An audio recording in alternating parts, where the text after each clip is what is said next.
بسم اللہ الرحمن الرحیم الحمد للہ رب العالمین والصلاة والسلام علی اشرف الانبیاء والمرسلین وعلی آلہ وصحبہ اجمعین اما بعد۔ ناظرین و سامعین، طلبہ و طالبات، السلام علیکم ورحمۃ اللہ۔ جو لوگ ویڈیو ملاحظہ کرتے ہیں، طلبہ و طالبات اور شائقین، وہ ویڈیو کو لائک کیا کریں، مکمل دیکھا کریں، شیئر کیا کریں، چینل کا لنک اپنے دوستوں تک بھیجیں، اس دیے کو مزید آگے پھیلائیں۔ دیے سے دیا روشن ہوتا چلا جائے گا، اور یہ صدقہ جاریہ جب تک یہ موبائل موجود ہے، انٹرنیٹ موجود ہے، یہ دنیا کا نظام موجود ہے، یہ ویڈیوز کا سلسلہ چلتا رہے گا اور نسل در نسل لوگ استفادہ کرتے رہیں گے۔ تو آپ میں سے جو اس ویڈیو کو آگے پھیلائے گا، چینل کو آگے پھیلائے گا، تو وہ صدقہ جاریہ ہوگا۔ آج کا درس منیت المصلی نمبر 29۔ ویسے تو یہ متن پہلے ہی ختم ہو جاتا، لیکن پہلے ہماری کلاسیں ہفتہ وار تھیں، بعض وجوہات کی بنا پر اب ہم نے اپنی مصروفیات کثیرہ کے باوجود روزانہ کی یہ کلاس شروع کر دی ہے۔ آج کا ہمارا سبق ہے جی فصل فی النجاست۔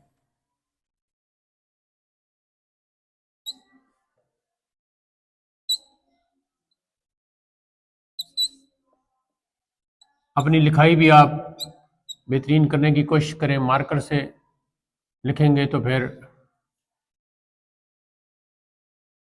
اس میں بھی ہاذا چھپا ہوا ہے، یہاں شروع میں تو مکمل عبارت ہے ہاذا فصل فی النجاست، یہ فصل ہے نجاست کے بیان میں۔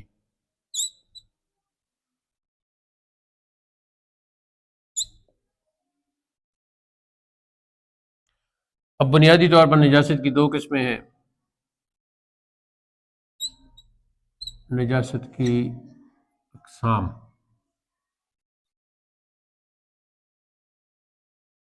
نمبر 1 نجاست غلیظہ،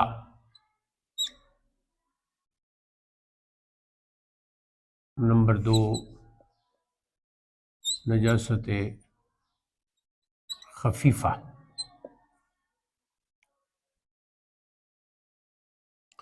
تو اس فصل میں نجاست غلیظہ اور نجاست خفیفہ کے تعارف کے بعد، ڈیفینیشن کے بعد، دونوں کے احکام بیان کیے جائیں گے۔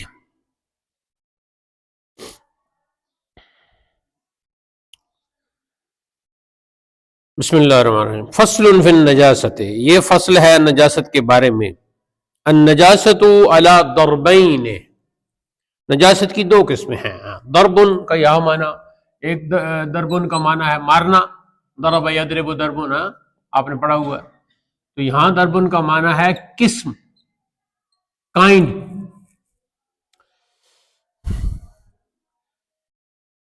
النجاست علی ضربین، نجاست کی دو قسمیں ہیں، نجاست غلیظۃ و نجاست خفیفۃ، نجاست غلیظہ اور نجاست خفیفہ۔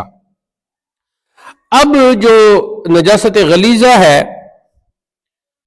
اس کی تفصیل بیان کرتے ہوئے فرماتے ہیں اما النجاست الغلیظۃ، جہاں تک تعلق ہے نجاست غلیظہ کا، کالعذرۃ، تو عذرہ جو ہے وہ کہتے ہیں پاخانہ کو،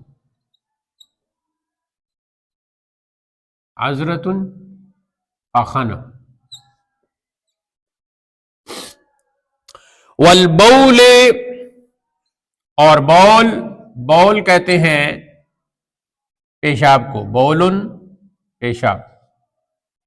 اچھا، کچھ لوگ ہوتے ہیں نا، ان کی باتیں اکھڑی اکھڑی باتیں ہوتی ہیں، اور پنجابی میں کہتے ہیں کہ چبلیاں مارنا پا، پول پھول۔ تو پھر عربی میں کہا جاتا ہے سواء قولہ و بولہ، یہ بھی لکھ لو، یاد کر لینا، ایک ضرب المثل کے طور پر ہے، سواء قولہ و بولہ، لفظی اس کا معنی ہے برابر ہے اس کی بات اور اس کا پیشاب، یعنی وہ بس ایسی باتیں کرتا ہے کہ جیسے موت رہا ہے، پیشاب کر رہا ہے، یعنی چبلیاں مارتا ہے۔ سواء قولہ و بولہ، اچھا جی، والدم، کل بھی آپ نے پڑھا ہے دمن، قرآن پاک میں بھی آ گیا ہے خون. والخمر، شراب، قرآن پاک میں استعمال ہوا ہے خمر، شراب، اصل شراب جو ہے. ونجو الکلب، ہاں ایسے تو عذرتن آپ نے پخانا اوپر پڑھا ہے نا، تو نجو بھی جو ہے اس سے مراد پخانا ہی ہے، لیکن یہ کتے کے ساتھ انہوں نے خاص کیا ہے. نجو الکلب، کتے کا پاخانہ.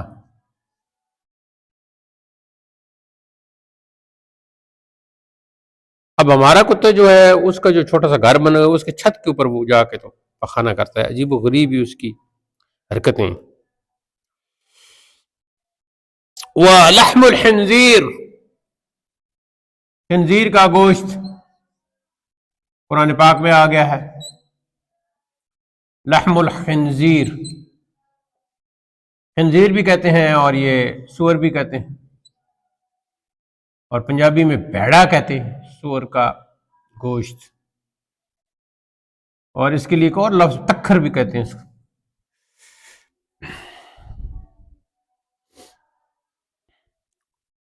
اچھا، یہ جو لحم الخنزیر ہم نے کہا نا کہ سور کا گوشت، ساتھ ہی کہا وہ جمیع اجزائہ، ہاں اور اس کے تمام پارٹس، تمام حصے، سارے اجزاء، مطلب ہے کہ صرف گوشت نہیں، سور کی ہر چیز ہی کھال سمیت ہر چیز ہی اس کی نجاست ہے. آگے جی وَلَحْمُ مَا لَا يُؤْكَلُ لَحْمُهُ، اور گوشت ان کا یعنی ان جانوروں کا جن کا گوشت نہیں کھایا جاتا. وَلَحْمُ مَا لَا يُؤْكَلُ لَحْمُهُ، کب تک؟ اذا لم يكن مذبوحا، جب تک کہ وہ مذبوح نہ ہو. مذبوح کا ذبح کی ہوئی ہے. بالتسمیت، بسم اللہ کے ساتھ، یعنی بسم اللہ اور اللہ کے نام کے ساتھ جو جانور ذبح نہیں کیا گیا تو اب اس کا گوشت بھی جو ہے وہ نجس ہے. جاؤ مردار پڑا ہوتا ہے نا جو خود ہی مر جاتا ہے. اما اذا ذبح بالتسمیت، رہا جب بسم اللہ کے ساتھ یعنی تکبیر کے ساتھ ذبح کیا گیا، وصلى مع لحمه، اور پڑا اس گوشت کے ساتھ، او جلد ہی یا اس جانور کی چمڑے کے ساتھ، قبل الدباغت، دباغت سے پہلے، یجوز ہو تو جائز ہے. دباغت کہتے ہیں جی رنگنا، دباغت کھال کو رنگنا، وہ مخصوص پہلے نمک لگاتے ہیں اور کچھ اور چیزیں لگا کے تو کھال کو صاف پاک کر لیتے ہیں، اسے کہتے ہیں دباغت. اب دباغت بھی دو قسم کی ہے، اگر بہترین دباغت ہوئی ہے تو ظاہر ہے وہ تو پھر کھال پہ کوئی چھو نہیں ہوگا، اور اگر سادہ سی دباغت کی گئی ہے، کوئی سادہ سا رنگ کوئی عام سا لگا دیا گیا ہے تو وہ تو جب اس پہ اوپر پانی پڑے گا یا بارش پڑے گی تو وہ اوپر سے ہٹ جائے گا تو پھر نیچے سے غلیظ نکل آئے گی.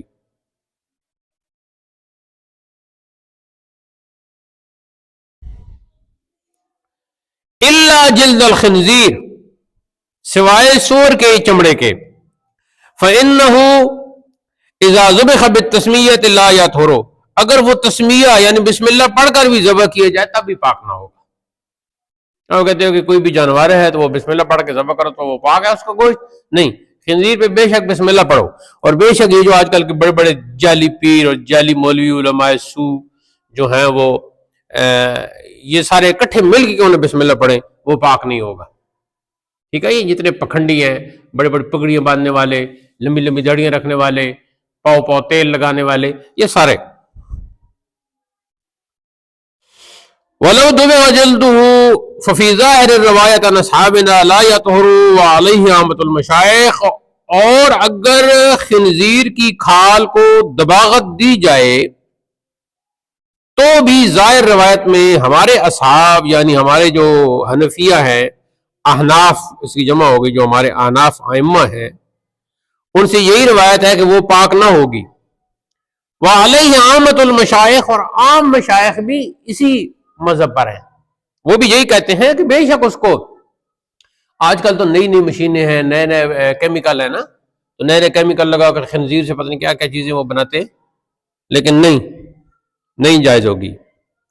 وروی عن ابی یوسف رحمہ اللہ انہ یطہر ویجوز بیعہ، امام یوسف سے ایک روایت یہ ہے کہ اگر خاص قسم کی دباغت کی گئی ہے، بالکل ہر قسم کی نجاست سے ختم کر دی گئی ہے، تو پھر وہ پاک ہو جائے گی وہ جلد، اور اس کا بیچنا بھی جائز ہوگا. لیکن یہ جو امام یوسف کی روایت ہے یہ ان کی الگ ان کا مسلک ہے، اور انہوں نے اس وقت کے جو ہے نا وہ چیزیں سامنے رکھ کے وہ کیا ہوگا.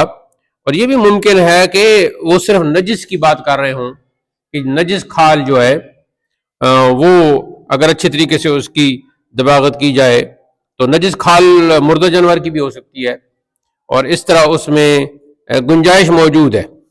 لیکن اگر خاص ان کا قول اس حوالے سے بھی ہو تو ہم نہیں مانیں گے، کیونکہ ہمارے امام اعظم اور باقی جو ظاہر روایتیں ہیں وہ اور عام مشائخ جو ہیں وہ اسی پر ہیں کہ دباغت کرنے کے باوجود خنزیر کی کھال جو ہے وہ پاک نہیں ہوگی، اور جب پاک نہیں ہوگی تو پھر آپ اس کو بیچ بھی نہیں سکتے. اما الاوراس والاحساء فكلها نجاسة غلیظة عند ابی حنیفہ رحمہ اللہ وعندہما نجاسة خفیفة. اوراس جو ہے یہ روسن کی جمع ہے،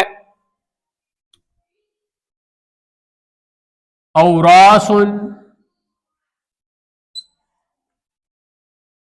یہ جمع آ گئی جی، روسن کی جمع،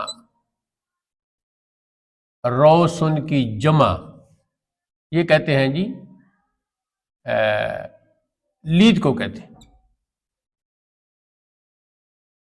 گھوڑے کی لید، خچر کی لید، گدے کی لید. اور اگلا لفظ ہے جی اخسا، تو اخسا سے مراد گوبر ہے،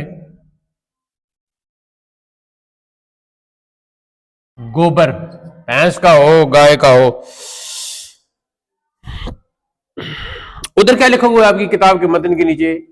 آگے ہو جاؤ تھوڑا سا، کچھ لکھا ہوا ہے تعلیق میں؟ کچھ بھی نہیں لکھا ہوا دونوں لفظوں کے نیچے. اور حاشیے میں کیا لکھا ہوا ہے؟ اب آپ کو کیسے نظر آئے گا؟ اینک تو میں نے لگائی ہوئی ہے، تو پھر آپ کو کیسے نظر آئے گا؟ حاشیہ ہے اوپر، حاشیہ نمبر پر ہوتا ہے، اقصا پہ 8 نمبر لگا ہوا ہے اور آراس پہ 7 نمبر لگا ہوا ہے. 7 نمبر پہ کیا لکھا ہوا ہے؟ الاوراس جمع روسن وهو رجی ذو الحافر. ہاں، الاقصاء جمع خصی وهو رجی نوع البقر والفیل. ہاں ہاتھی کا بھی لکھا ہوا ہے. دیکھو گوبر گائے کا، بھینس کا اور ہاتھی کا، ٹھیک ہے. اور یہ خصیون کی جمع ہے، خصیون، خصیون کی جمع اقصا، اقصاء خصیون کی جمع ہے، اس میں ہاتھی بھی شامل ہو گیا اور باقی تو آپ کو پتہ ہی ہے سب کا گوبر. فَكُلُّهَا نِجَاسَةٌ غَلِيظَةٌ، تو یہ ساری جو یہ لید اور گوبر ہیں یہ نجاست غلیظہ ہیں، ٹھیک ہے، امام اعظم کے نزدیک. اور صاحبین کے نزدیک یہ ہے، وہ کہتے ہیں کہ یہ نجاست خفیفہ ہے. تو وفی غنیت الفقہاء یہ کتاب کا نام آ گیا. یہ آپ کو نیٹ سے مل جائے گی، کبھی آگے جا کے عربی جب آپ کی بہترین ہو جائے گی تو پھر اس کو ڈاؤن لوڈ کر لینا. فقہاء، غنیت الفقہاء کتاب کا نام. اور غنیت الفقہاء میں ہے بول الحمار، گدے کا پیشاب، وخرع الدجاجت، اور مرغی کا پیشاب. خرع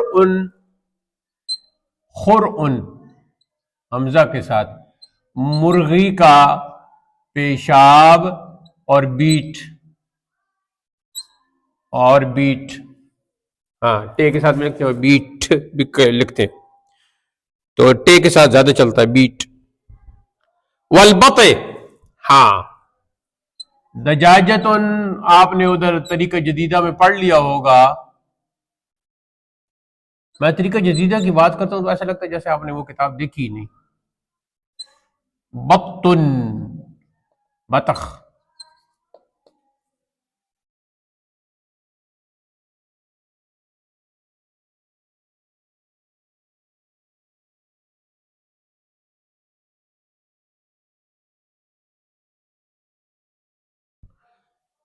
گدے کا پیشاب ہو گیا، مرغی کا خر یعنی وہ پیشاب یا بیٹ کہہ لے، ایسے ہی بطخ کی بیٹ کہہ لے. نجاست غلیظۃ، یہ بھی نجاست غلیظہ ہے. تو یہ نجاست غلیظہ کا بیان ختم ہوا. اب فرماتے ہیں وَأَمَّا النَّجَاسَةُ الْخَفِيفَةُ، اور رہی نجاست خفیفہ، كَبَوْلٍ مَا يُوكَلُ لَحْمُهُ، جیسے پیشاب ان کا جن کا گوشت کھایا جاتا ہے، بکری ہو گئی اور اس طرح. وَخُرُ مَا لَا يُوكَلُ لَحْمُهُ، اور بیٹ ان پرندوں کی جن کا گوشت نہیں کھایا جاتا، من الطیور، جیسے کہ اب کوا ہے تو اس کا گوشت نہیں کھایا جاتا. کچھ جو بندی مولوی ہیں انہوں نے کوے کو حلال کہا، یہ ایک بحث چلتی رہی ہے. تو اعلیٰ حضرت کا شعر بھی ہے کہ پڑی ہے اندھے کو عادت کے شوربے سے ہی کھائے، بٹیر ہاتھ نہ آئی تو زاغ لے کے چلے. زاغ کوے کو کہتے ہیں کہ ان اندھوں کو یہ عادت پڑی ہوئی ہے کہ ہر کھانے کے ٹائم پہ شوربہ ہونا چاہیے. تو اب پہلے تو کوئی بٹیر وغیرہ پکڑ لیتے تھے، اب بٹیر ہاتھ نہ آئی تو زاغ لے کے چلے، تو کوے کو ہی پکڑ لیا. میں ادھر نیچے کبھی کبھی جاتا ہوں تو ایک دفعہ میں گیا تو وہاں 3-4 کوے جو ہے نا مرے ہوئی پڑے ہوئی تھے. تو خیال بھی آیا کہ منڈی آ رہی ہے تو ان کو پکڑ کے صاف کر کے بندہ منڈی بھی بیچ دے. کبوتر، جنگلی کبوتر کا گوشت. ہاں تو بہت سارے ان کے جو مولوی ہیں وہ کوے کو حلال کرا دیتے ہیں، اور جب ان سے کچھ کہ یہ تو کوا اگر حلال ہے تو روز تمہاری منڈی میں بیٹھے پکڑو، تو کہتے ہیں نہیں یہ اس سے ذرا وہ الگ ہوتا ہے، پھر ان چکروں میں پڑ جاتے ہیں. اچھا کچھ کو کہتے ہیں کہ سفید ہوتا ہے. بھائی سفید جو کوئی کوا کوئی نہیں ہوتا، اگر کوے کی طرح سفید پرندہ ہے بھی تو اس کو کوئی اور ہی نام ہوگا. فی روایت الہند، یہ ہے ہندوانی، فی روایت الہندوانی، ہندوانی کی ایک روایت کے مطابق جن کا گوشت نہیں کھایا جاتا جن پرندوں کا، ان کی بیٹ بھی نجاست خفیفہ میں آتی ہے. تو نجاست خفیفہ کا حکم آگے آ رہا ہے. وقال محمد رحمہ اللہ، اور امام محمد نے فرمایا کلاہما طاہران، کہ دونوں پاک ہیں. واما بول الحرۃ، اور بلی کا پیشاب، ففی ظاہر المذہب نجس بنجاست غلیظۃ، تو ظاہر مذہب جو ہے آناف کا، اس کے مطابق تو یہ نجس ہے اور نجاست غلیظہ میں شامل ہو جاتا ہے. واما خر ما یوکل لحمه من الطیور سوى الدجاجة والبط والعوز ونحوها فطاہر كالحمامة والعصفور ونحوهما للاجماع. اور جہاں تک بیٹ کا تعلق ہے تو جن پرندوں کا گوشت کھایا جاتا ہے نا ان کی بیٹ، دجاجہ بھی، مرغی بھی جو ہے تھوڑی بہت اڑتی ہے، اس کو نکال دو، اور بطخ بھی تھوڑی بہت اڑتی ہے، لیکن ان دونوں کو نکال دو. ان دونوں کو نکال کے باقی جو یہ پرندے ہیں اڑنے والے ان اور جن کا گوشت کھایا جاتا ہے ان کی بیٹ اور یہ ظاہری روایت کے مطابق یہ پاک ہے. تو مطلب ہے کہ اگر وہ کبوتر کی بیٹ یہاں گر گئی تو ایسے اس کو ہٹا دو اور بس کپڑا پاک ہی رہے گا اور نماز ہو جائے گی. اس کے بعد ہے جی کل حمامت، جیسے کبوتر، والعصفور، جیسی چڑیا. حمامت کبوتر، کبوتری، اور عصفور، العین والصاد، عصفور، چڑیا۔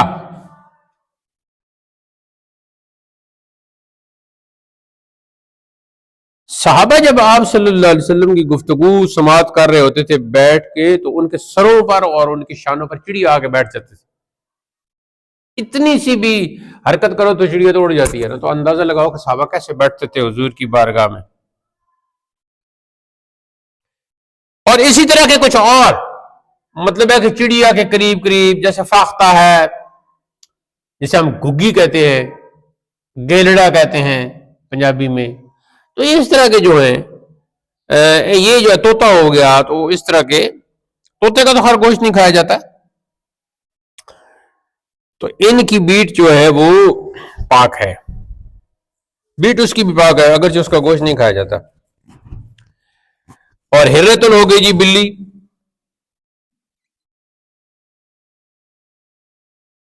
ہرتن کہتے ہیں بلی کو، اور چھوٹی بلی کو کہتے ہیں ہریرتن۔ چھوٹی بلی کو کیا کہتے ہیں؟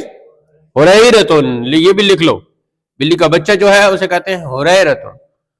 تو حضرت ابو ہریرہ جو ہیں وہ بلیاں پالتے تھے، بلیوں کو زیادہ کھلاتے پلاتے رہتے تھے، اس لیے پھر ان کی کنیت بن گئی ابو ہریرہ۔ تو اب ابو ہریرہ کا مطلب یہ نہیں ہے کہ چھوٹی بلی کا باپ، بلکہ ابو کا یہاں معنی کیا جائے گا والا، ابو ہریرہ کا معنی ہوگا بلی والا۔ آج کل بھی لوگ بلیاں پالتے ہیں اور مہنگی مہنگی بکتی ہیں، وائٹ کلر کی، وائٹ کیٹ اور اس طرح کی چلتے ہیں۔ تو بلی کے بارے میں یہ کہا جاتا ہے کہ یہ بعض علاقوں میں آ کے ٹھہرتی ہے، بعض گھروں میں آ کے ٹھہرتی ہے، کوئی 2 دن کوئی 3 دن پھر غائب ہو جاتی ہے۔ تو کہتے ہیں کہ وہ جو 2-3 دن آ کے ٹھہرتی ہے، وہ خاص قسم کی وہاں کچھ جراثیم ہوتے ہیں جو ان گھر والوں کو نقصان پہنچا سکتے ہیں، تو بلی آ کر ان کو، بلی کے اندر گویا کوئی مشین لگی ہوئی ہے، مقناطیس لگا ہوتا ہے، تو وہ سارے جراثیم کھینچ کے اپنے ساتھ لے کے چلی جاتی ہے۔ یہ اب میڈیکل پوائنٹ آف ویو سے بھی ثابت ہو چکا ہے کہ بلی کے یہ اللہ نے اس کے اندر یہ چیز رکھی ہوئی ہے، اس کے اندر کچھ ایسے میٹر لگے ہوئے ہیں، وہ کھینچتے ہیں جراثیم کو اور اس جگہ کو پاک کر کے دوسری جگہ چلی جاتی ہے، اور وہاں کے جو رہائشی لوگ ہوتے ہیں وہ اس بیماری سے بچ جاتے ہیں۔ پہلے تو ہمیں پتہ جراثیم کا بھی نہیں پتہ چلتا تھا، اور بیماریاں کیسے پھیلتی ہیں ان کا بھی نہیں پتہ چلتا تھا، جنات کیسے خرابیاں کرتے ہیں ان کا بھی نہیں پتہ چلتا تھا، لیکن جب سے موبائل آیا تو اس نے مسئلہ آسان کر دیا کہ وہاں ہو کھڑے ہو تو سگنل ہیں، وہاں ہو تو سگنل نہیں ہے، یہاں ہو تو سگنل ہے۔ تو اسی طرح وہ بھی جو جراثیم ہوتے ہیں، یا وہ جو وائبس کہہ لیں، یا اس طرح کی وہ چیزیں ہوتی ہیں، وہ وہاں ہوتی ہیں۔ وائب سے مجھے یاد آیا ایک کتاب ہے، وہ اس کی آج میں نے اس کا لاسٹ چیپٹر تھوڑا سا میں نے پڑھا ہے، پھر میں ادھر آپ کی کلاس کی طرف آ گیا ہوں۔ ویکس کنگ،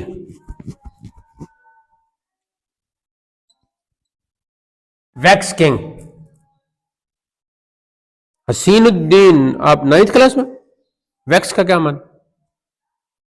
نہیں پتا۔ ویکس کنگ نام ہے اس کا، گڈ وائبس گڈ لائف، یہ کتاب ہے اس کی، اور لکھا ہوا تھا اس کتاب کے اوپر جو ایڈیشن میں نے دیکھا ہے کہ 2 ملین بکس جو ہے نا وہ سیل ہو چکی ہیں۔ لاسٹ اس کا جو چیپٹر ہے نا، ہیپینس کو اچیو کیسے کیا جا سکتا ہے، وہاں اس نے جو 3-4 لائنیں شروع میں لکھی ہے نا چیپٹر کے، بالکل وہ آپ چیپٹر کا کنکلوژن جو ہے نا وہ اس نے لکھا ہے۔ تو وہاں میں پڑھ رہا تھا، اس نے کہا کہ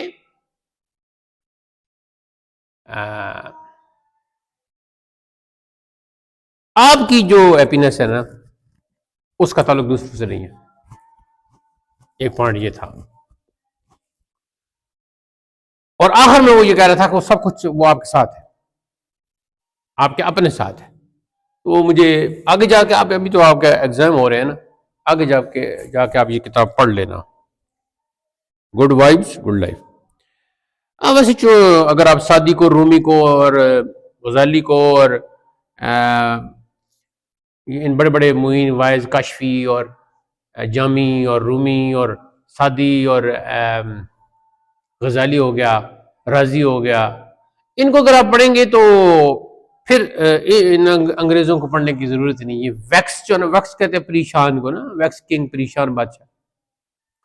تو ان پریشان بادشاہوں کی پھر آپ کو پڑھنے کی ضرورت نہیں پڑے گی. لیکن اگر آپ کو عربی اور فارسی اس طرح کی نہ آئی اور انگریزی اچھی آ گئی اسکول کی وجہ سے یا کالج کی وجہ سے، تو پھر ان ویکس یہ جتنے پریشان ہیں نا، خود ان پریشان کی پھر کتابیں پڑھ لینا. اچھا جی، آگے کہتے ہیں للاجماع. ہاں، یہ بالکل اتفاق، اس پر اجماع ہو چکا ہے. کس پر اجماع ہو چکا ہے؟ ان باتوں پر کہ مرغی اور بطخ کو چھوڑ کے باقی جن گوشت کھا جاتا ہے ان کی بیٹ پاک ہے، اور جیسے کبوتر، چڑیا وغیرہ اور اس طرح کے لوگ. وَلَوْ وَقَعَ فِي الْمَاءِ لَا يُفْسِدُهُ لِعُمُومِ الْبَلْوَى. اگر ان میں سے کسی کی بیٹ پانی میں گر گئی، ڈرم پانی کا بھرا ہوا تھا، یہ ٹینکی پانی کی بھری ہوئی تھی، تو وہ گر گئی تو وہ پانی ناپاک نہیں ہوگا. اب اگر کوئی کہتا ہے کہ یہ چھوٹی سی بیٹ تو گری ہے، تو آپ کہتے ہو پاک نہیں ہوگا، تو آپ کے پاس ایک ہتھیار ہوگا، اس ہتھیار کا نام ہے عموم بلوا. عموم بلوا کا کیا مطلب ہے؟ عام طور پر آنے والی مصیبت، یعنی کہ عام ابتلا، عام مبتلا ہونا، عام آزمائش، عام چلن جو ہے نا کسی خرابی کا ہو. بس مثال کے طور پر کہتے ہیں جی بار بار بجلی چلی جاتی ہے، تو یہ بھی عموم بلوا ہے. ہمارے جدید جو نیو عموم بلوا ہے ان میں بجلی کا بار بار چلے جانا بھی ہے. تو اب بار بار بجلی چلی جاتی تو پانی اویلیبل نہیں ہوتا، تو کبھی کوئی ایسا بھی ہو جائے گا ہر طرف ہی بجلی گئی اور کہیں بھی پانی نہیں مل رہا، تو وہاں پھر پچھلی جو لمبی فصل آپ نے پڑھی ہے نا، فصل فی التیمم، وہ چلے گی. ٹھیک ہے. ہاں، چھٹر رہا ہے کوئی، ایسے سے بالکل چھٹر رہا ہے اور پانی کو ہاتھ لگانا دور کی بات، دیکھ بھی نہیں سکتا، تو وہاں پھر فصل فی التیمم کھولو. ٹھیک ہے، اور تیمم کرو اور نماز ادا کرو، جان مت چھڑاؤ نماز سے. نماز کا کیا مطلب ہے؟ نماز کا مطلب ہے سارے کام چھوڑ کے اللہ کو خوش کرنے کے لیے اپنی باڈی کی پریکٹس کرنا، یہ ہے نماز. کیونکہ اگر آپ وہ کھڑے نہیں ہوگے خاموش ہو کے، تو آپ کو 24 نماز کے علاوہ ٹائم نہیں ملے. اگر آپ گھر میں ایسے کھڑے ہو جائیں تو اگر موسم کی ہوئی کیوں کہ لگی تک نہ والد صاحب ہوئی ہے تو وہ چلتی ہے پہ جی، اور پاگل ہیں بھائی ہوا تو وہ کچھ اور ہی 2-3 لفظ ساتھ ملا کے بےزتی کرنے کی کوشش کرے گا. تو اس طرح دوست بھی یا کوئی، لیکن اگر نماز کے طریقے کے مطابق ایسا آپ کھڑے ہو جائیں گے ہے تو وہ ایک ہی بات، ھذا قیام وذالک قیام. لیکن اس قیام میں اور اس قیام میں فرق ہے. یہ نماز میں آ رہا ہے ایسی یہ کرنا، اور اس میں دیکھو یہ رکوع غلط ہے، یہ بالکل نیچے جانا بھی غلط ہے، میرے تو اب کمر ہی بہت درد کرتی ہے. ایسے کہ اگر پیالہ پانی کا بھر کے آپ کی پیٹھ پہ رکھ دیا جائے تو وہ نہ اڑلے، تب آپ کی بالکل آپ کی ہپس اور آپ کے شولڈر اور آپ کی کمر بالکل فلیٹ، بالکل ایک جیسے ہونے چاہیے. یہ ہے رکوع. تو یہ بھی باڈی کی پریکٹس ہو رہی. سجدے میں آپ جاتے ہو تو خون کا جو آپ کا بہاؤ ہے وہ آپ کی ان رگوں کی طرف اور سر کی طرف آ جاتا ہے. تو جب آپ سجدہ کرتے ہو تو خون کا بہاؤ جب آپ کے سر میں آ جاتا ہے تو آپ فریش ہو جاتے ہو، بالکل آپ کا دماغ فریش ہو جاتا ہے. اب جو غیر مسلم لوگ ہیں وہ خون کا بہاؤ سر کی طرف لانے کے لیے وہ الٹے سیدھے کام کرتے، ٹانگیں اوپر دیوار کے ساتھ لگا کے سر نیچے کر کے پریکٹس کرتے ہیں. ٹھیک ہے. یا اگر آپ کوئی کسی اچھے پارک میں جاؤ تو وہاں کچھ اس قسم کے بنے ہوتے ہیں وہ سر نیچے اور پاؤں اوپر کرنے کے طریقے. یا جم خانہ میں جاؤ تو وہاں جم کے ایسے طریقے ہیں وہ آپ کرتے ہو. لیکن ان سب چیزوں کے بغیر ہی نماز پڑھتے ہو اور سجدہ کرتے ہو اور لمبا سجدہ کرتے ہو اور کم از کم 3 تسبیحات ہیں تو وہ کرتے ہو، تو آپ کا دوران خون جو ہے، بلڈ سرکولیشن جو ہے وہ آپ کا سر کی طرف آ جاتا ہے اور ساری رگیں تازہ ہو جاتی ہیں. تو نماز ایک آپ کی باڈی کی پریکٹس ہے جو اللہ تعالیٰ کہتا ہے کہ میں نے تمہاری باڈی اس قسم کی بنائی ہے، پریکٹس کرتے رہو، اپنی اس باڈی کو دھوتے بھی رہو پانی سے اور پریکٹس بھی کرتے رہو، ہلتے جلتے رہو. اگر ایک ہی جگہ پڑا رہے تو پیٹ بڑا ہو جائے گا، چربی بڑھ جائے گی، دماغ تباہ ہو جائے گا، سوچنے کی صلاحیتیں ختم ہو جائیں گی، اور بالکل ہی ایک ایسی چیز بن جاؤ گے کہ تھنگ از نتھنگ. تو عموم بلوا آ گیا جی. تو اب مختلف ٹینکیاں ہوتی ہیں اور ہر جگہ پرندے بیٹھے ہوتے ہیں. ابھی آپ نے ایک بالٹی پانی کی رکھی نہانے کے لیے گرم کر کے، تو اوپر سے ایک چڑیا نے بیٹ کر دی. اب دوبارہ پانی بھی نہیں لا سکتے، گرم بھی نہیں کر سکتے، تو صرف یہ بہانہ بنائیں گے وہ جی اس میں نہیں، وہ تھوڑا سا کوئی اثر محسوس ہو رہا ہے تو وہ نکال دو تھوڑا سا پانی، اور بس اس کے بعد غسل کر لو، اور غسل کرنے کے بعد پاکیزگی ہو بھی جائے گی. والبیدۃ، اور انڈا، اذا وقعت من بطن الدجاجۃ فی الماء او المرق لا یفسدہ. ایسا ہوا کہ مرغی جو ہے نا انڈا دینے کے قریب تھی تو اسے کوئی بیٹھنے کی جگہ نہیں ملی، تو وہ ایسے جاتے جاتے کوئی پانی کا برتن پڑا ہوا تھا، کوئی سانک، کوئی یہ کیا ہوتی ہے پرات پڑی تھی، تو اس نے وہیں اس کا انڈا جو ہے نا وہ آخری ٹائم آ گیا تو اس نے انڈا اس کا نکلا اس کے مرکز سے تو پانی میں گر گیا، تو پانی ناپاک نہیں ہوگا. یا کوئی بڑا عرس ہو رہا تھا کھلی جگہ پہ جناب، بڑے بڑے دیگچے جو ہے نا اور پراتوں میں گوشت اور سالن وغیرہ، مرق، شوربہ وغیرہ ڈال کے رکھا ہوا تھا، ادھر سے مرغی آئی تو ساتھ سے گزری تو اس کا وہ انڈا کا ٹائم بھی بالکل آخری تھا، تو اس نے انڈا وہاں پھینکا تو وہ اس سانک میں، اس پرات میں یا اس چھوٹے دیگچی میں سالن والی میں آ گیا، تو وہ سالن بھی خراب نہیں ہوگا، کیونکہ انڈا جو ہے وہ مرغی کا اگر کوئی بیمار مرغی نہ ہو تو وہ بالکل پاک صاف ہی نکلتا ہے، تو وہ اگر گر جاتا ہے تو کوئی ایسی بات نہیں، وہ اس کو فاسد نہیں کرتا. وَقَذَا السَّخْلَةُ، اور اسی طرح سخلا، یہ وہ کہتے ہیں میمہ جو ہے نا بکری کا بچہ، سخلتن، بکری کا بالکل ابھی ابھی پیدا ہونے والا نوزائیدہ، نوزائیدہ فارسی میں کہتے ہیں جو بالکل ابھی ابھی پیدا ہو رہا ہو، بکری کا نوزائیدہ بچہ جس کو میمہ میمی کہہ دیتے ہیں ہمارے، وہ ہے والانفخہ. ہاں انفخہ جو ہے نا یہ اس کو کہتے ہیں پنیر مایا. ہاں آپ کی کتاب کے کیا لکھا ہوا ہے؟ وہاں کچھ لکھا ہوا ہے 9 نمبر کے نیچے کیا لکھا ہوا ہے؟ قول والانفخۃ بکسر الحمزہ ان وفتح الفاء انفخا. آگے کہاں ہے؟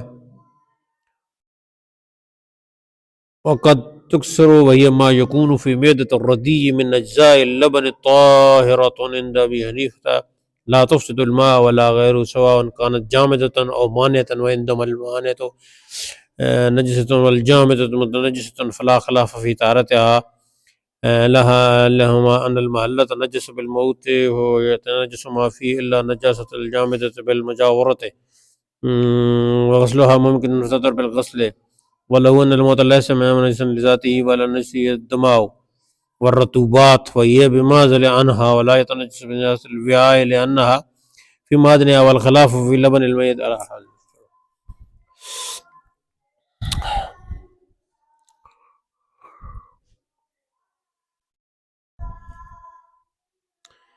یہ مطلب ہے کہ آپ پنیر مایا بھی سے کہتے ہیں انفحہ،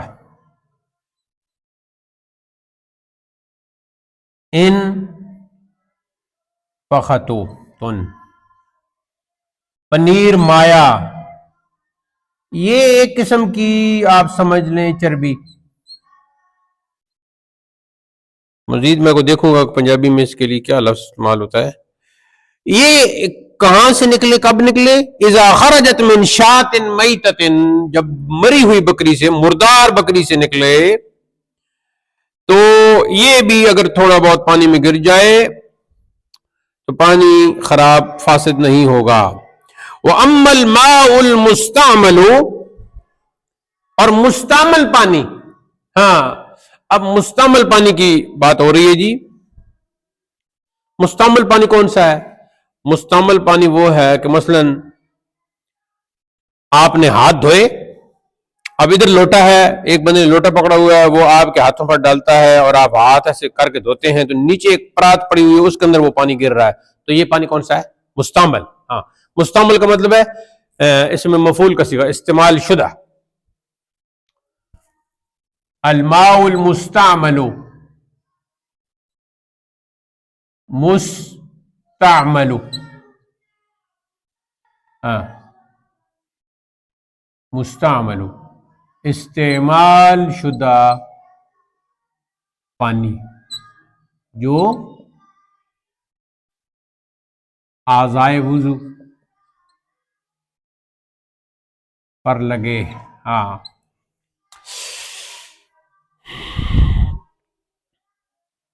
اب یہ جو مائع مستعمل ہے، اما المستعمل فنجس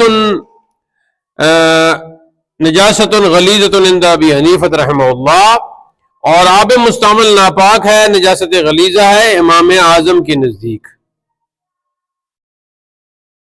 وعند ابی یوسف رحمہ اللہ نجس نجاست خفیفۃ، اور امام ابو یوسف کے نزدیک یہ نجاست خفیفہ ہے. وعند محمد رحمہ اللہ تعالی طاہر غیر طہور، اور امام محمد کے نزدیک یہ پاک ہے لیکن پاک کرنے والا نہیں ہے. مائع مستعمل کے بارے میں 3 اقوال، یہ سوال بھی آ سکتا ہے. نمبر 1 قول امام اعظم،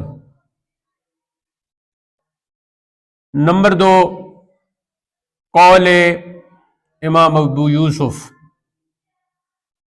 رحمہ اللہ، ساتھ رحمہ اللہ بھی لکھ لینا. نمبر 3 قول امام محمد رحمہ اللہ. ٹھیک ہے، اب قول امام اعظم کیا ہے؟ نجس ہے، اور وہ کہتے ہیں کہ یہ نجاست غلیظہ ہے. پہلے لکھیں نجس اور مراد کیا؟ نجاست غلیظہ، بریکٹ میں نجاست غلیظہ لکھتے ہیں. امام ابو یوسف کے نزدیک کیا ہے؟ ہاں بولو. نجس لیکن کیا ہے؟ نجاست خفیفہ.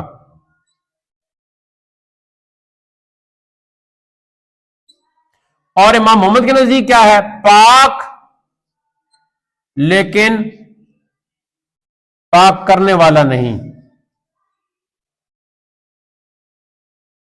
امام محمد کے نزدیک پانی مستعمل پانی پاک ہے لیکن پاک کرنے والا نہیں ہے، یعنی اس سے کوئی وضو نہیں کر سکتا، غسل نہیں کر سکتا، کوئی اور کسی اور چیز کو پاک نہیں کر سکتا.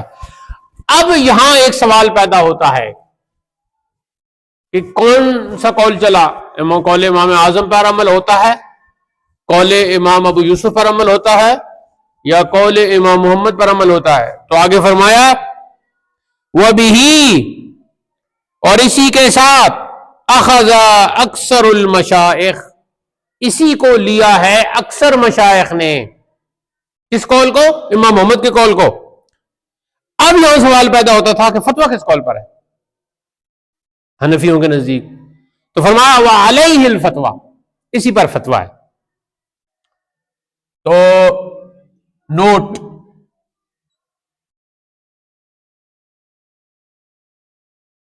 اکثر مشائخ نے امام محمد کے قول پر عمل کیا ہے اور اسی پر فتویٰ ہے. آج 2025 میں کے اینڈ میں اور 2026 کے شروع میں شہاب اگر آپ سے کوئی پوچھتا ہے کہ مستعمل پانی کے بارے میں کیا حکم ہے تو کیا کہو گے؟ ہاں کیونکہ یہ اسی پر فتویٰ ہے.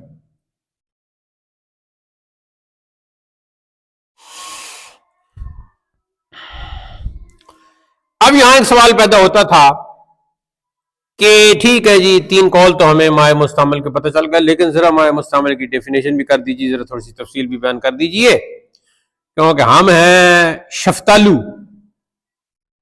شفتالو کسے کہتے ہیں؟ کچھ پتہ ہے؟ چلو کل بتا دینا. والماء المستعمل، اور مستعمل پانی، هو کل ماء، وہ ہر وہ پانی ہے، مائع مستعمل ہر وہ پانی ہے، ازیل به حدث، زائل کی گئی ہو جس سے حدث یعنی بے وضوئی. اب حدث بھی 2 طرح کے ہیں، حدث اصغر ہے، حدث اکبر ہے. کوئی ہوا وغیرہ خارج ہوئی تو یہ حدث اصغر ہے، اور پیشاب وغیرہ کیا تو حدث اکبر ہو گیا. او استعمل فی البدن، یا باڈی پر وہ استعمال ہوا ہے، کوئی ٹانگ دھوئی ہے، کوئی پاؤں دھویا ہے، کوئی بازو دھویا ہے، کوئی منہ دھویا ہے، کوئی سر دھویا ہے، کوئی بال دھوئے ہیں.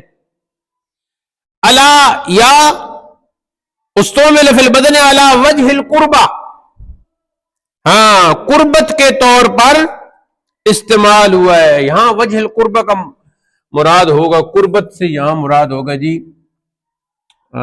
قربتن، قربت، قربت کا یہاں معنی ہوگا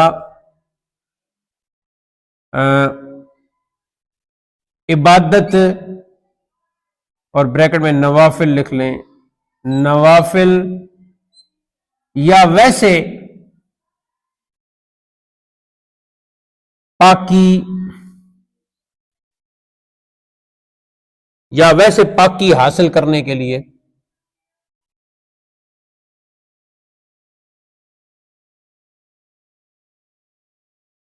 وضو کرنا،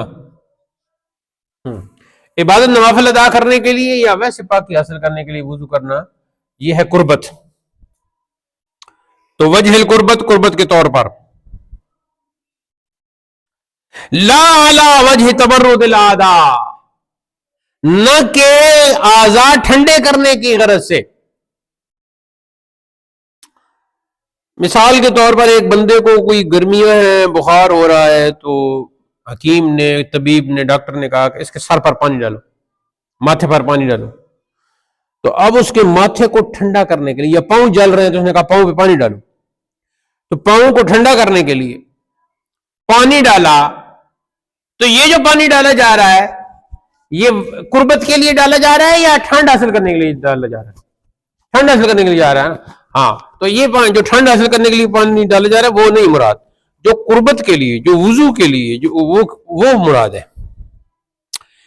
اگلا مسئلہ جی، امرأۃ غسلت الکدرہ، میرے خیال میں ادھر جگہ بنا لینی چاہیے. کدرن، کدرن کہتے ہیں ہانڈی کو، زیادہ تر جو مٹی کی ہوتی ہے. امرأۃ غسلت الکدرہ، ایک عورت نے دھوئی ہانڈی، یعنی ہانڈی کو دھویا. اول کساؤن، کساتن کی جمع، یہ کساتن آپ پہلے بھی پڑھ چکے ہو، پیالہ،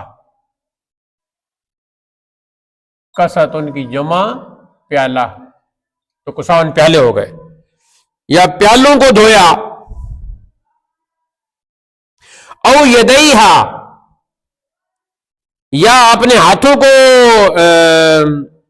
دھویا، جو ہے من الوسخ او العجین، وسخن کہتے ہیں میل کو جو ناخنوں میں ہوتی ہے، وسخن ناخنوں میں بھی ہوتی ہے، باقی بدن پر بھی جو میل ہوتی ہے اس کو وسخن کہتے ہیں.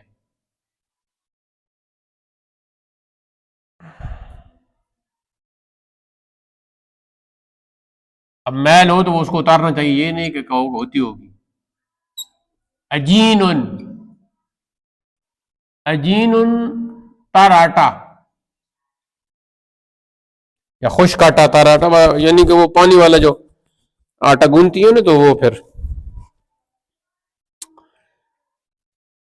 تو اب عورت نے ہانڈی دھوئی یا پیالوں کو دھویا، مطلب ہے یا اپنے ہاتھوں کو دھو لیا جن ہاتھوں پہ تھوڑی سی میل یا تھوڑا سا وہ آٹا لگا ہوا تھا. لا یسیر الماء مستعملا، تو پانی مستعمل نہ ہوگا.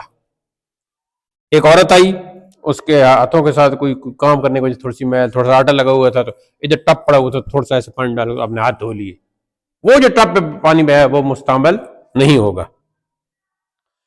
وکل، اگلا مسئلہ جی، وکل اہاب، اہاب سے مراد یہاں چمڑا ہے، کھال. اہاب چمڑا، کھال.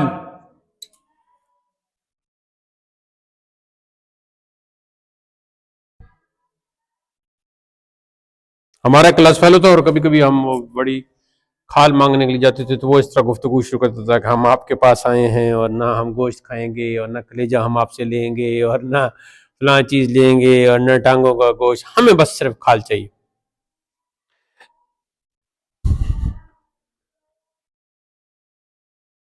وَكُلُّ إِهَابٍ، ہر چمڑا، ہر کھال، اذا دبغا، جب اس کو دباغت دے دی گئی، فقط طہورا، تو وہ پاک ہو گیا. ہاں، طہورا یا طہورو، طہورا یا طہورو، پاک ہونا.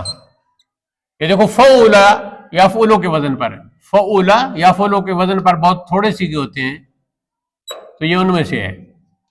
پہلے ماضی کے تین ہے نا، فعلا، یفعلو، فعلا، یفعلو، فعلا، یفعلو، ٹھیک ہے.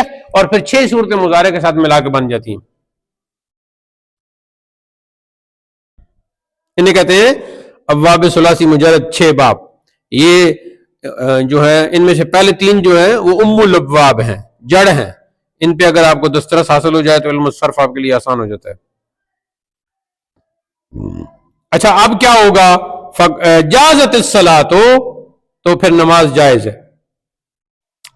یہاں ایک سوال پیدا ہوتا تھا کہ پھر اگر ہر چمڑا جو ہے وہ پاک ہو جاتا ہے دباغت سے، تو پھر خنزیر کا چمڑا بھی پاک ہو جاتا ہے دباغت سے، اور اس پر بھی نماز پڑھنا جائز ہونی چاہیے، مصلی بنا کے جا نماز بنا کے. تو اس کی پھر وضاحت کر دی، الا جلد الخنزیر، سوائے خنزیر کی جلد کے، والآدمی، اور سوائے آدمی کی. چاہیے کہ آدمی کی کھال اتار کے بھی وہ بھی نہیں کر سکتے کہ اس پر بھی جائز نہیں. وذکر فی الشرح، اور امام اسبیجابی نے اپنی شرح میں ذکر کیا ہے. ٹھیک ہے، اب استاد نے آپ کو بتایا ہے کہ اس شرح سے مراد امام اسبیجابی کی شرح ہے.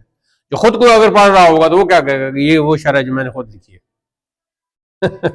اس لیے خود کوئی بھی نہ ترجمہ قرآن خود کوئی پڑھ سکتا ہے، سمجھ سکتا ہے. اب لوگ کہتے ہیں وہ جی یہ مولوی منع کرتے ہیں ترجمہ قرآن پاک مارکیٹ سے لو اور پڑھو، اس قسم کی بکواس کرتے ہیں لوگ. تو جب پڑھتے ہیں تو انہیں سمجھ نہیں آتی، اور الٹا سمجھ آتا ہے، تو جو الٹا سمجھ آتا ہے تو پھر مجنو سمجھ آتی ہے، لیلا سمجھ آتا ہے، تو وہ جناب پھر اسی طرح الٹا بیان کرنا شروع کر دیتے ہیں.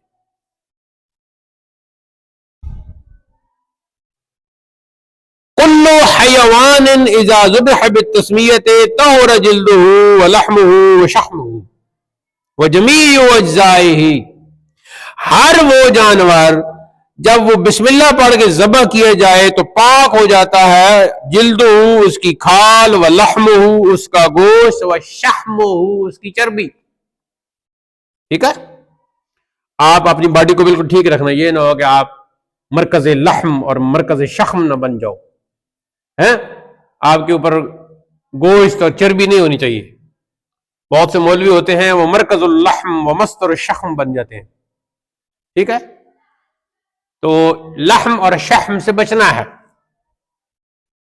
مناسب چربی اور مناسب گوشت ہونا چاہیے، بالکل ہڈیوں کا مجموعہ بھی نہیں ہونا چاہیے، ہڈیوں کا ڈھانچہ. تو جب یہ کہا وہ جمیع اجزائہ، اور اس کے سارے اجزاء پاک ہو جاتے ہیں. پھر یہاں ایک سوال پیدا ہوتا تھا کہ آپ نے ایک ضابطہ بیان کر دیا کہ ہر حیوان جب اس پر بسم اللہ پڑھ کے اس کو ذبح کیے جائے تو پاک ہو جاتی ہے اس کی جلد، اور پاک ہو جاتا ہے اس کا گوشت، اور پاک ہو جاتا ہے اس کی چربی، اور پاک ہو جاتے ہیں اس کے سارے اجزاء، آل پارٹس آف باڈی. تو پھر یہاں تو خنزیر اس میں شامل ہو گیا. شک پڑتا تھا تو اس شک کو دور کرنے کے لیے آگے لکھ دیا سوال خنزیر، خنزیر کے سوا، اس پہ بے شک بسم اللہ پڑھو، بڑے سے بڑا گھٹنوں تک داڑھی والا مولوی بسم اللہ کیوں نہ پڑھے؟ خنزیر پاک نہیں ہوگا۔ گھٹنوں تک داڑھی دیکھی ہے تم نے انجم؟ یا گھٹنوں سے نیچے تک نہیں دیکھی؟ میں تمہیں 3 بندے دکھاؤں گا جن کی داڑھی گھٹنوں سے بھی نیچے، ٹھیک ہے؟ لیکن پھر تم کیا کرو گے ان کو دیکھ کر؟ یا تو تمہارے پاس پیسے ہوں، ان تینوں کو جا کے انعام دو، شاباش یہ ہے تمہارا انعام، اور جب تک پاؤں تک پہنچ جائے گی تو پھر بتانا میں تمہیں دوسرا انعام دوں گا۔ یہ وہ خبیث لوگ ہیں جو داڑھی کے ساتھ مذاق کرتے ہیں۔ اس خبیث کا جو قمیص ہے، قمیص یہ دیکھو ادھر ختم ہو گئی نا قمیص، تو قمیص ختم ہو جاتی ہے لیکن داڑھی ختم نہیں ہوتی ہے۔ تو وہ خبیث جب پیشاب کرنے کے لیے بیٹھتا ہوگا تو وہ داڑھی تو پورے بدن پر لگتی ہوگی، شرمگاہ پر لگتی ہوگی، جب غسل کرتا ہوگا تو داڑھی شرمگاہ پہ لگتی ہوگی، اور پٹ اور ران اس پہ تو لگنا تو بالکل انڈرسٹوڈ ہے۔ تو ایسے خبیثوں کو بھی نظر میں رکھنا۔ سواء کان ما یوکل لحمہ او غیر ما یوکل لحمہ، یہاں ایک سوال پیدا ہوتا تھا کہ جناب آپ نے ایک ضابطہ بیان کر دیا ہے کہ ہر جانور جس کی جلد جو ہے اس کو ہر جانور جس بسم اللہ پڑھ کے اس کو کیا گیا ہے تو وہ تو پھر پاک ہے، تو اس میں پھر کیا ہوگا؟ صرف وہ جانور مراد ہوں گے جن کا گوشت کھایا جاتا ہے، یا وہ جانور بھی مراد ہوں گے کہ جن کا گوشت نہیں کھایا جاتا؟ تو کہا سواء کان ما یوکل لحمہ او غیر ما یوکل لحمہ، عام عزیز سے یا برابر ہے کہ وہ جانور معقول اللحم جن کا گوشت کھایا جاتا ہے یا غیر معقول اللحم جن کا گوشت نہیں کھایا جاتا، وہ اس میں برابر ہے۔ پھر ایک سوال پیدا ہوتا تھا کہ آدمی کی جلد کیا ہوگی؟ تو فرمایا وہ جلد الآدمی اذا وقع مقدار ظفر فی الماء یفسد الماء کلہ، ناخن جتنی بھی آدمی کی جلد جو ہے نا، کوئی ٹکڑا، کوئی گوشت کا ٹکڑا انسان کا یا انسان کی کھال کا کوئی ٹکڑا، ناخن جتنا بھی پانی میں گر جائے گا تو وہ پانی کو فاسد کر دے گا، خراب کر دے گا۔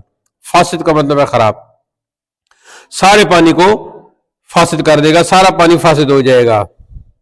والظفر، اور ناخن، اذا وقع بنفسه لا یفسد، سوال پیدا ہوتا تھا کہ جناب انسان کا گوشت، انسان کی کھال اگر ناخن جتنی بھی ٹینکی میں گر گئی، بالٹی میں گر گئی، گھڑے میں گر گئی، پانی میں گر گئی، تو وہ تو پانی ہو گیا خراب، اس سے تو اب وضو غسل نہیں ہو سکتا اور نہ پیا جا سکتا ہے۔ اگر خود ناخن گر جائے تو پھر اذا وقع بنفسه، کہ جب خود ناخن ہی گر جائے تو فرمایا لا یفسدہ، یہ پانی کو فاسد نہیں کرے گا، یہ خراب نہیں کرے گا، کیونکہ ناخن جو ہے وہ ہے ہی ناخن، تو اس میں کوئی خون نہیں ہے۔ وفی الخاقانیہ، اور خاقانیہ میں ہے کل ما کان سؤرہ نجسا لا یطہر لحمہ وشحمہ وجلدہ بالزکاة، یہ ایک قسم کا ضابطہ بیان کر دیا۔ ہر وہ جانور، سؤرن جھوٹا، اور پنجابی میں ہم جھوٹا بھی کہہ دیتے ہیں، سؤرن، السین والحمزہ، یہ واو کے اوپر حمزہ ہے، سؤرن جھوٹا، اور پنجابی میں کہتے ہیں جھوٹا۔ اب جو استاد ہو یا کوئی دوست ہو یا کوئی میاں بیوی ہیں تو وہ تو ایک دوسرے کو جھوٹا پیتے بھی رہتے ہیں، اور حدیث میں آیا ہے کہ ہر مسلمان کا مومن کا جھوٹا پاک ہے۔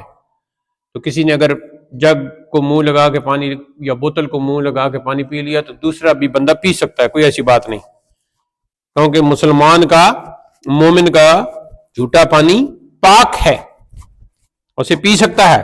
ہاں اگر کوئی پہلے جس نے بندے نے پیا ہے اس کے منہ کی طرف آپ دیکھتے ہیں تو آپ کہتے ہیں کہ اس شکل اس پیتا میں اور اس نہ پینا گندا سا ہے، مونچھیں گندی اور گندے بال ہونٹوں کے ساتھ چپک رہے ہیں، تو دیکھنے میں بھی آپ کو گندا لگ رہا ہے، تو پھر جس بوتل کے ساتھ اس نے پانی پیا وہ آپ نہ پیے۔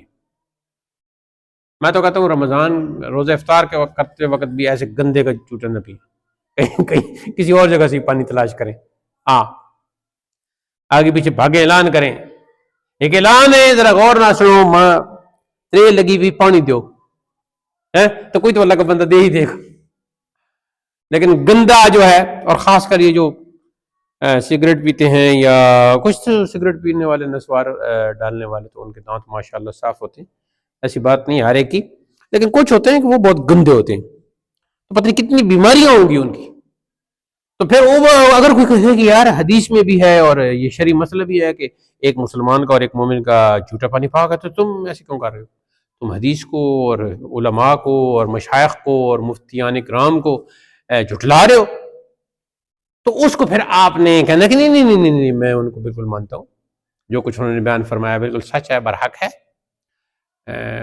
مسئلہ وہی ہے جیسے آپ ارشاد فرما رہے ہیں، لیکن میں ایک کمزور سا انسان ہوں، تو میرا کمزور سا یہ دل مان نہیں رہا کہ میں یہ پی لوں اس شخص کا جھوٹا. ٹھیک ہے، پاک ہے وہ، اور آپ بھی پی لیں، اس کا پاک ہے، لیکن میں جو ہوں نا، میرا من نہیں کر رہا، میرا دل نہیں کر رہا. ٹھیک ہے نا، یہ جو منوا ہے نا، منوا یہ نہیں ماننے کا، تو پھر میں اس لیے پیچھے ہٹ رہا ہوں. لیکن اس کو یہ نہیں کہنا کہ بھائی کہاں لکھ دیا ہے اور یہ دیکھو کتنا گندا ہے، اس کا جھوٹ کیسی باتیں کرتے. ایسے آپ نے اس کے ساتھ کوئی مناظرہ بازی نہیں کرنی. اس کا کہنا کہ آپ جو کچھ فرما رہے ہیں وہ ہمیں پتہ ہے، ہم نے اپنے اساتذہ سے پڑھا ہوا ہے کہ ہر مومن کا، ہر مسلمان کا جھوٹا پاک ہے، لیکن یہ جو مسلمان، یہ جو مومن اس وقت ہمارے سامنے کھڑا ہے، اس کی شکل دیکھ کر ہی اس کی شکل ہی ہم نہیں دیکھ سکتے، تو بجائے کہ اس کا جھوٹا پیئیں، وہ تو بہت دور کی بات ہے. اللہ تعالی ہمیں صاف ستھرا رہنے کی توفیق عطا فرمائے. یہ دیکھو کتاب ہے نماز پر، منیت المصلی ہیں، اور نماز کے جو مسائل ہیں وہ ایک حصے میں اور 3 حصے میں یہ ساری طہارت کی باتیں، کہ کون سی چیز پاک ہے کون سی ناپاک ہے. دیکھ لو پھر خود، پاکی ناپاکی کا 3 حصے، 75% کتاب میں پاکی ناپاکی کی باتیں، آخر میں فوراً اگلی شرطیں چھوٹے ایک صفحے پہ بیان کر دیں گے. تو اس لیے زیادہ زور پاکی ناپاکی پہ دیا گیا ہے. تو اب کیا ہوگا جی، ہر وہ جانور جس کا جوٹا ناپاک ہے، نجس ہے، لا یطہرو، تو نہیں پاک ہوگا اس کا گوشت، اس کی چربی، اس کا چمڑا، بالزکات. زکات کا یہاں معنی ہے ذبح کرنا، زکاتن، ذبح کرنا. تو ذبح کرنے سے جو ہے وہ پاک نہ ہوگا. وعن محمد رحمہ اللہ، اور امام محمد سے روایت ہے، جلد الکلب والذئب یطہر بالذبح، اگر کسی نے کتے کو ذبح کر دیا، یا ذئبن کہتے ہیں اس کو بھیڑیا کو ذبح کر دیا، تو چونکہ ذبح کر دیا تو پھر ذبح کرنے کی وجہ سے کتے کی کھال اور بھیڑی کی کھال جو ہے وہ پاک ہو جائے گی. ذئبن بھیڑیا، یہ سورہ یوسف میں بھی آیا ہے بھیڑیا، اور اس کی جمع ہے ذیابن. بولو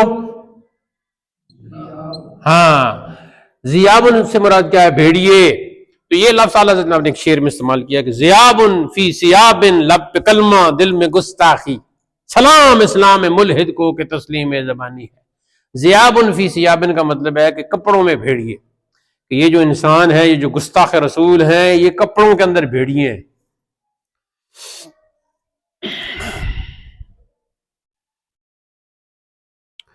وعصب المیتۃ، اور پٹھے کا یہ گوشت، مردار کا پٹھا، وعظمها، اور اس کی ہڈی.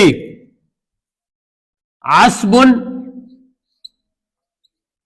پٹھا، پورا ایک پٹھا جسے کہتے ہیں پنجابی کی، اور عظم عین اور ضا، عظم ہڈی، عین اور زا کے ساتھ ہو تو پھر عظم کا معنی ہوتا ہے ارادہ، اور زوئے جسے ہم کہتے ہیں اس کے ساتھ ہو تو پھر اس کا معنی ہے ہڈی.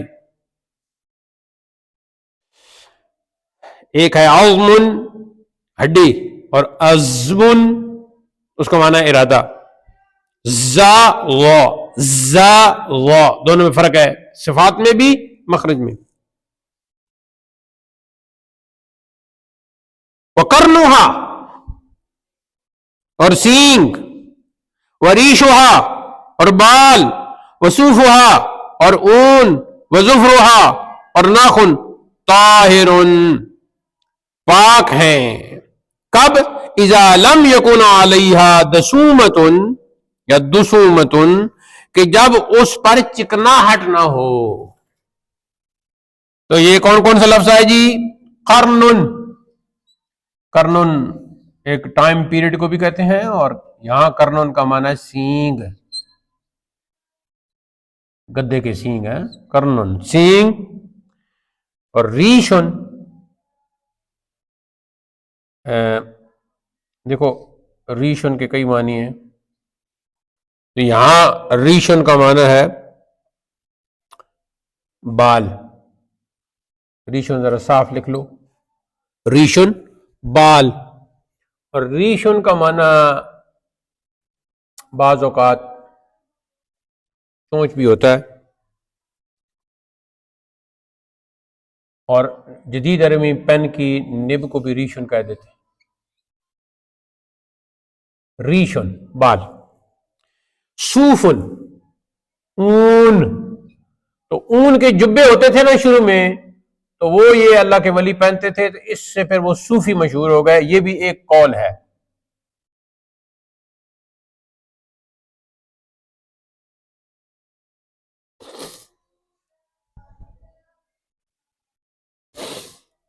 پشم کہہ لیں، صوفن پشم، بال ہی ہو گئے نا۔ ظفر خود پہلے آپ پڑھ چکے ہو، ناخن۔ دسومت چربی، چکناہٹ، چکناہٹ مانا کرو، چربی نہ بولو بلکہ وہ شخمن پہلے چربی کے لیے ہم پڑھ چکے ہیں۔ دسومت چکناہٹ، مختلف چربی میں تو چکناہٹ ہوتی ہی ہوتی ہے نا، کچھ اور بھی چکناہٹ کی چیزیں آ جاتی ہیں۔ وَأَمَّا جِلْدُ الْفِيلِ، فیل پہلے بھی پڑھ چکے ہو، ہاتھی۔ أَلَمْ تَرَ كَيْفَ فَعَلَ رَبُّكَ بِأَصْحَابِ الْفِيلِ، کیا آپ نے نہیں دیکھا کہ ہاتھی والوں کے ساتھ اللہ نے کیا کیا، آپ کے رب نے کیا کیا؟ تو فیل مانا ہاتھی۔ وَأَمَّا جِلْدُ الْفِيلِ، اور رہی ہاتھی کا چمڑا،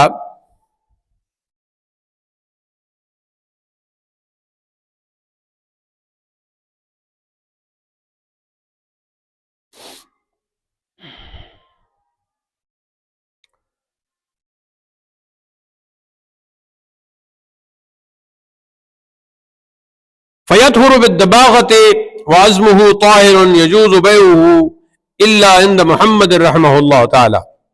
اور جہاں تک تعلق ہے ہاتھی کے چمڑے کا، تو وہ بھی دباغت کرنے کے بعد پاک ہو جاتا ہے، اور اس کی ہڈی بھی پاک ہے، اور اس کی ہڈی کو بیچنا بھی جائز ہے، اور اس کی کھال کو بیچنا بھی جائز ہے، عند محمد، امام محمد رحمہ اللہ تعالیٰ کے نزدیک۔ اور رویان محمد رحمہ اللہ، اور امام محمد سے روایت ہے کہ امرأة صلت وفی عنقها قلادة علیہا سن اسد او کلب او ثعلب جازت صلاتها۔ امام محمد فرماتے ہیں، ان سے روایت ہے کہ اگر ایک عورت نے نماز پڑھی اور اس کی گردن میں ایک ہار تھا، قلادتن ایک پٹا تھا، ایک ہار تھا، اور آج کل پتہ نہیں اس کے لیے ایک نیا کیا لفظ استعمال کرتے ہیں، وہ تھا، اور بنا ہوا کس کا تھا وہ؟ یا اس کے اوپر لگے ہوئے تھے شیر کے دانت، یا کتے کے دانت، یا لومڑی کے دانت، جو ہے وہ اس پٹے میں، اس قلادہ میں لگے ہوئے تھے۔ تو اس حالت میں اس نے نماز پڑھی تو نماز اس کی جائز ہے، بخلاف الآدمی والخنزیر۔ تو اگر اس قلادہ میں، اگر اس ہار میں آدمی کے کوئی دانت لگے ہوئے تھے، موتی بنا کے لگائے، یا خنزیر کے دانتوں کے کوئی، یا ہڈی کے کوئی موتی بنا کے لگائے ہوئے تھے، تو پھر جائز نہیں ہے۔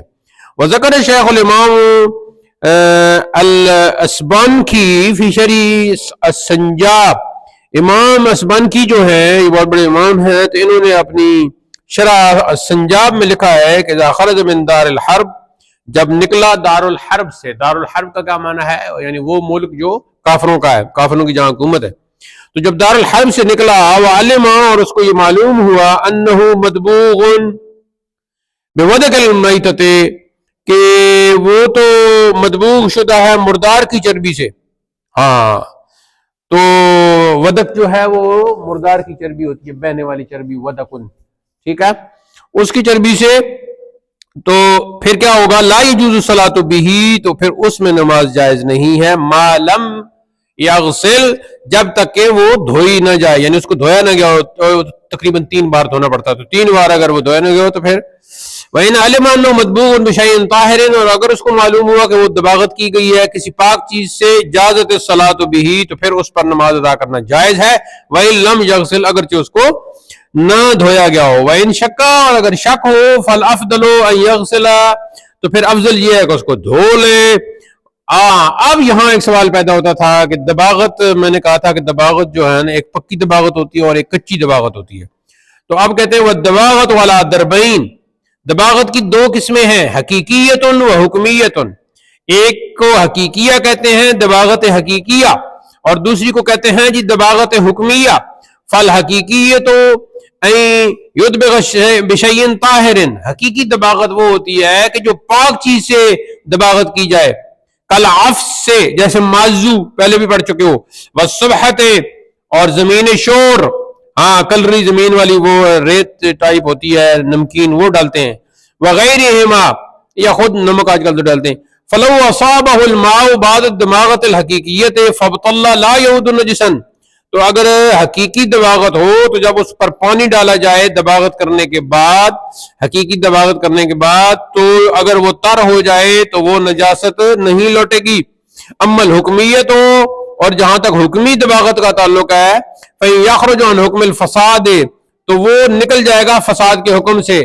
اما بالترتیب او بالتشمیس او بإلقائه في الريق فلو اصابه بعد الدباغت الحکمیت ماء فابطل، فعن ابی حنیفہ رحمہ اللہ تعالی فی روایتان، اب اگر اس کو دباغت کی گئی تھی ترتیب کر کے، ترتیب کا مطلب ہے مٹی میں ڈالنا، تشمیس کا مطلب ہے دھوپ پر ڈالنا، اور بإلقائه في الريق، یا ہوا میں ڈالنا، اس کو تیز ہوا میں اس کو خشک کرنا، تو اگر اس دباغت حکمیہ کو پانی پہنچا، یعنی کہ وہ تر ہوا، تو وہ تر ہو گیا۔ اب امام اعظم کے نزدیک، امام اعظم کے نزدیک کیا پھر ہوگا، فی روایتان، تو اس میں 2 روایتیں ہیں۔ پہلی کیا ہے جی، فی روایتن، ایک روایت میں یعود نجسن، تو وہ دوبارہ نجس ہو جائے گی پانی لگنے کے بعد، وفی روایت لا یعود نجسن، اور ایک روایت میں ہے کہ وہ نجس نہیں ہوگی۔ وقض الصوب، اور اسی طرح کپڑا، اذا اصابہ المنی، جب اس کو مادہ منویہ اطلام ہوا، تو مادہ منویہ لگا کپڑے کے ساتھ، شلوار کے ساتھ عموماً، تو قمیض کے ساتھ بھی ہو سکتا ہے، یا جو کچھ بھی پہنا ہوا ہے، ففرقا، تو اس نے اس کو کھرچا، وقذل، ہاں تو وہ خشک تھی اور خرچ دیا، تو پھر تو ٹھیک ہے، پھر تو پاک ہو گیا، لیکن اگر اس کے اوپر پھر پانی لگے گا تو پھر نجس ہو جائے گا، کیونکہ وہ چیز اصل میں تو نجس ہے نا۔ اس میں اختلاف ہے، کچھ کہتے ہیں کہ مادہ منویہ پاک ہے، کچھ کہتے ہیں مادہ منویہ نجس ہے، لیکن ہمارے ہاں زیادہ اقوال یہی ہیں کہ یہ نجس ہے۔ یہ اہل حدیث وہابی حضرات کہتے ہیں کہ نہیں، نجس نہیں ہے، آپ تحقیق کر لینا آگے جا کے۔ وَقَذَلَّ الْأَرْضُ إِذَا أَصَابَهَا نَجَاسَةٌ، اسی طرح جب زمین کو نجاست لگ جائے، فجفت، اور وہ خشک ہو جائے، سوکھ جائے، تو پھر تو وہ جگہ پاک ہوگی، لیکن اگر اسی جگہ پھر پانی گر گیا تو پھر ناپاک ہو جائے گی، کیونکہ وہاں نجاست پڑی ہوئی ہے نا۔ وَقَذَلْ بِئْرُ، اور اسی طرح کنواں، اذا تنجست فغار ماؤها ثم عاد، تو جب وہ کنواں جو ہے جب وہ ناپاک ہو جائے تو اس کا پانی بالکل سوکھ ہو گیا، فغار ماؤها، پانی نیچے لگا سوکھ گیا، تو پھر تو وہ ہو گیا پاک۔ ثم عاد، اگر وہ پانی دوبارہ آ گیا تو وہ تو پہلی کنواں ناپاک تھا، تو پھر لوٹا تو وہ ناپاک ہو گیا۔ وفی فتاوی قاضی خان، اگر ہاں اس دوران اگر اس کی صفائی نہیں کی گئی، وفی فتاوی قاضی خان رحمہ اللہ، اور فتاوی قاضی خان میں ہے، الازہر فی البئر، زیادہ ظاہر قول کنویں کے بارے میں یہ ہے، ان تعود نجسا، کہ اس میں نجاست لوٹ آئے گی، کیونکہ وہاں پڑی ہوئی ہے، مٹی بھی وہاں پڑی ہوئی ہے۔ وذکر فی المحیط، اور محیط میں ذکر کیا گیا ہے، ان الازہر اللہ تعود نجسا، محیط میں یہ ذکر کیا کہ ظاہر قول یہ ہے کہ وہ نجاست نہیں لوٹے گی دوبارہ۔ اب آخری جو 2 مسئلے ہیں ان کا تعلق کنویں کے ساتھ تھا، تو یہاں مصنف نے امام سدید الدین کاشغری نے اشارہ دے دیا ہے کہ بھائی اگلی فصل میں کنویں کے بارے میں تفصیل بیان ہوگی۔ یہ جو میں نے بتایا نا کہ 3 ایسے سارے پاکی ناپاکی پر ہے، آخری 4تھا حصہ صرف نماز پر ہے۔ تو کل انشاءاللہ یعنی کہ ہفتہ کے روز ہم فصل فی البئر کنویں کے جو احکام ہیں وہاں پڑھیں گے. تو اب یہاں جلدی سے کچھ نئے الفاظ جو آئے ہیں ان کو لکھ لو.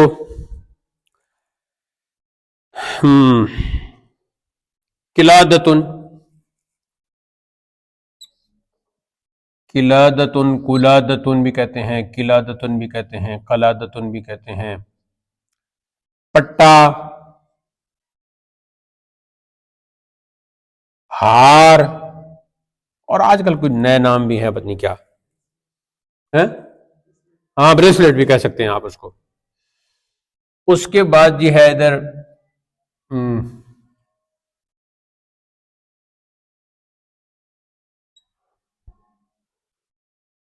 سن اسد، سنن دانت، اسی سے ہی جو ہے نا یہ سال کو بھی کہتے ہیں. کون سا سن ہے جو ہم سن سن کہتے ہیں، زبر کہتے ہیں، زبر ٹھیک نہیں، سن نہیں ہوتا ہے. سن 2025. ہاں. اسد، شیر، یہ طاقتور جانور ہے اور بجائے محنت کر کے یا کوئی چیز سامنے پڑی ہے تو اس کو کھانے کی یا کچھ اور چیزیں کھانے کی، یہ بس جانوروں کو چیز تک پھاڑتا رہتا ہے. تو اس کی کچھ بری عادتیں ہیں، کچھ اچھی عادتیں ہیں. اچھی اس کی عادتیں یہ ہے کہ یہ کافی پاورفل جانور ہے اور کافی زرافہ کو بھی پکڑ لیتا ہے. لیکن زرافہ ایک ٹانگ سے جب ایسے کرتا ہے نا اوپر آسمان کی طرف جاتا ہے اور نیچے گرتا ہے. ایک میں نے دیکھا چیتے کو زرافے نے لگائی لات تو وہ پانی میں جا کے گرا. تو اس میں کافی دیکھنے میں انسان کو لطف بھی آتا ہے. غمگین ہوں تو پھر اس قسم کی ویڈیوز ضرور دیکھ لیا کریں. اچھا خیر، ویسے غمگین ہونے کے لیے تو درود شریف پڑھنا چاہیے، نعت خوانی کرنی چاہیے، لیکن کبھی چلو یہ بھی دیکھ لینا چاہیے اگر آسانی سے کوئی چیز سامنے نظر آ جائے. ثعلب، ثعلب، لومڑی، عجیب و غریب جانور ہے یہ. تو لومڑی کہتے ہیں. لومڑی کا لفظ جو ہے وہ دونوں کے لیے استعمال ہوتا ہے، مذکر کے لیے بھی اور مؤنث کے لیے. اگر مؤنث بھی ہوگا تب بھی لومڑی کہیں گے، مذکر بھی ہوگا تب لومڑی کہیں گے. آگے جی ایسے کوا ہے. کوا جو ہے وہ مذکر کے لیے بھی بولتے ہیں، مؤنث کے لیے. کبھی کسی نے نہیں بولا، کبھی کوئی نہیں کہتا.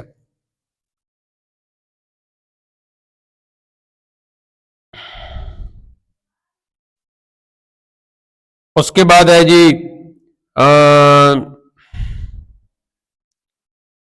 دار الحرب. دار الحرب، ہاں، وہ ملک جہاں کفار کی حکومت ہو.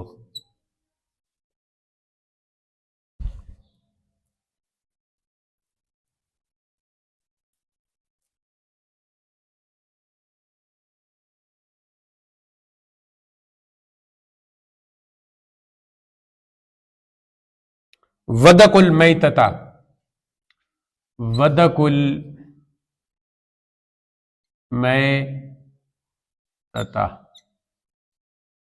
مردار کی چربی، بہنے والی چیز، بہنے والی چیز.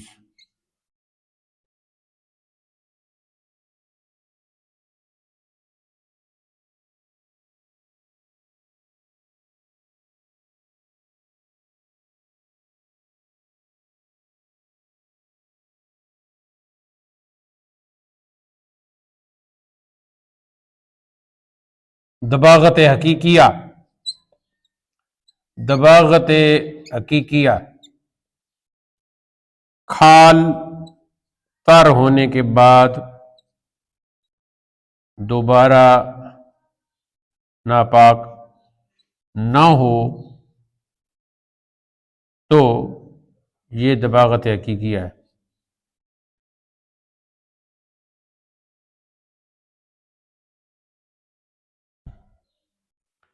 اور دباغت حکمیہ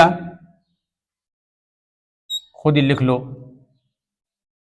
کہ وہ پانی سے تار ہونے کے بعد دوبارہ پھر نجس ہو جاتے. اچھا جی، ترتیب، ترتیب، مٹی ڈالنا یا مٹی میں ڈالنا. ہاں. تشمیس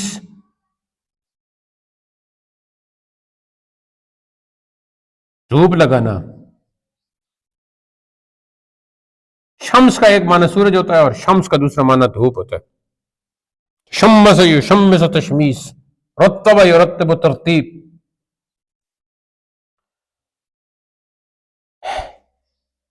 القا یلکی، القا یلکی ڈالنا، رکھنا، پھینکنا. یہ تو ہے اس کے پرانے معنی. اور آج کل نیا معنی بھی ہے اس کا، تقریر کرنا، لیکچر دینا. اس کے لیے بھی جو ہے نا، کیونکہ وہ الفاظ بھی ہم پھینک رہے ہوتے ہیں.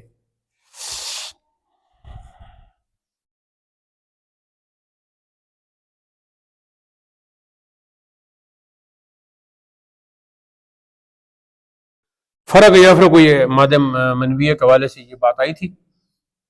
فرق یفرق کھرچنا.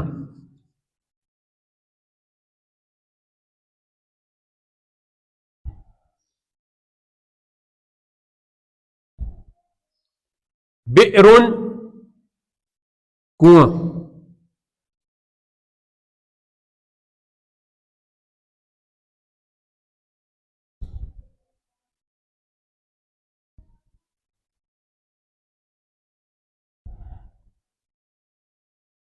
چلو جی، تو آج کا درس یہاں اختتام پذیر ہوتا ہے. اللہ تعالی ہمیں علم نافع حاصل کرنے اور اس کے بعد مقدور بھر عمل کی توفیق ارزانی فرمائے.